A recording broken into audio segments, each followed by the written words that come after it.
დღეს თვალები გამახსენდა. ძილბურანში ვიყავი, მაგრამ კაფეო დავინახე. ხეებს ჩამოვალი მზის ხივი რომ ხვდება. აი მაგფერი თვალები. ცრემლიერია. ბოლო დროს ჩვევია. დიდ კიბულს გადის და მე უკვე ვეღარ ვეხმარები. იყო დანაშაულის გრძნობა, იყო ბრაზი, წყენა, მიუღებლობა და კვლავ მიღება. დარჩა სიყვარული და თვალები. თვალები, რომლებსაც 2 წლის წინ ესე პირდაპირ ვუყურებდი, როგორც სარკეს.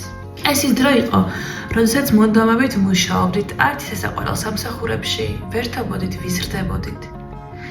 ვავსებდით ერთმანეთს, ვტიროდით და ვიცინოდით. ახლა სხვა თამაშებს თამაშობთ. საერთოდ ნაკლები გვაქვს. მაგრამ გულს ხომ ახსოვს. ხართ ერთად, ძალიან ახლოს, შემდეგ კი გულის სიღრმეში ისევ ერთად, მაგრამ თვეების მანძილზე სიტყვის უთქმელად. გულს არ სჭირდება სათამაშო მოედანი, არ სჭირდება გარემოებები. მას უბრალოდ უყვარს. ალბათ ეგ არის ადრომა ჩვენა. ზოგჯერ მიმოწერაზე ბევრად ძლიერი და ნამდვილია. ასე. სიყვარულის სხივი გაუგზავნოთ მათ, მისი თვალები ჩვენში. მუდამ ცოცხლობ.